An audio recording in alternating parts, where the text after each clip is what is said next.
Hello dance fans, I just thought I'd check in before you guys get started with your Choreography Analysis Paper project, Step 1. There's going to be 3 steps for this project, so don't freak out. There's a lot to do, but we have plenty of time to do it. Step 1 this week, we're just going to be picking our dance and writing an outline of what you think the paper is going to be about. Now the paper has a couple of elements. One is the historical context, and the other is the meaning of the dance movements.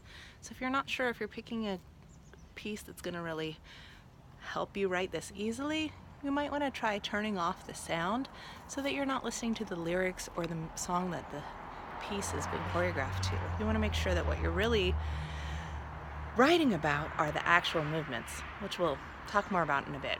So step 1, you want to pick your piece, and it needs to be in the modern, contemporary ballet, or dance theater style, mostly because these styles really focus on using the movements to speak to the audience and not leaning quite as much on the sets, the costumes, or the music. So some of you have sent me some video links because you want to do something outside of the box, which is fine. And one of the things I want to say about that is that it's not just that you really love a piece or that it makes you feel strongly emotionally. You have to hit those boxes because historical context, message of the movement. Yeah? So in this stage, we're going to start with finding your piece, and then the outline is explained in the section 1.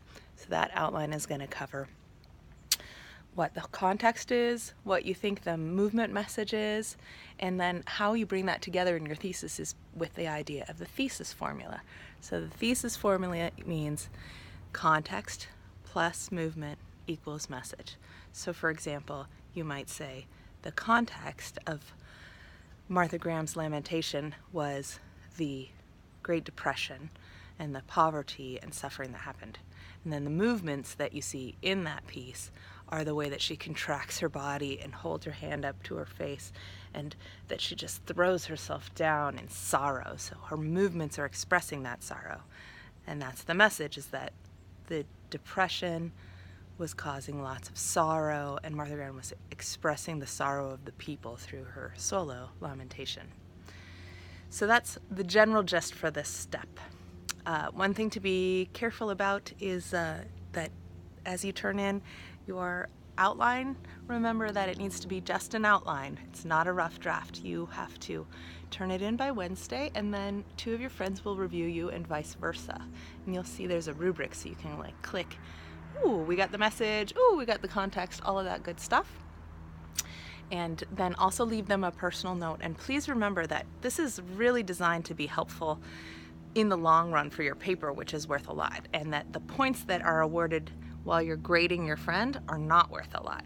So do dig in and give them some solid advice. If you feel like that context is not very accurate, like, I don't know, maybe the dance piece was in the 1970s and they're writing about something that happened in the 1980s, then you should tell them now, because it's better for them to fix it now, especially if it's not the right style of dance and they are missing any of those 3 elements. Now's the time to let them know. So that's what we're doing this week, is outline and peer reviews. Reread the information. I know it's a little bit deep.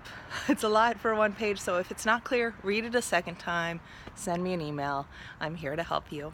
And then next week we'll move on with your rough draft, where we turn your outline into a rough and janky draft of your final paper.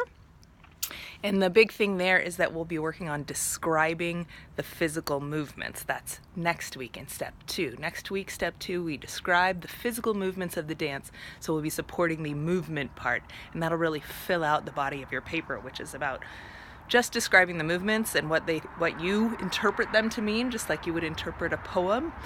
That's going to be most of your paper. It'll probably be about 2 or 3 pages worth of your paper. And then the third week, part 3, is the part we'll also review your rough draft on each other, so that'll be nice feedback too. And then the third week, all you do is polish it into the final project, make sure you've taken in all that information, and submit your rough draft to me. So that should prepare you.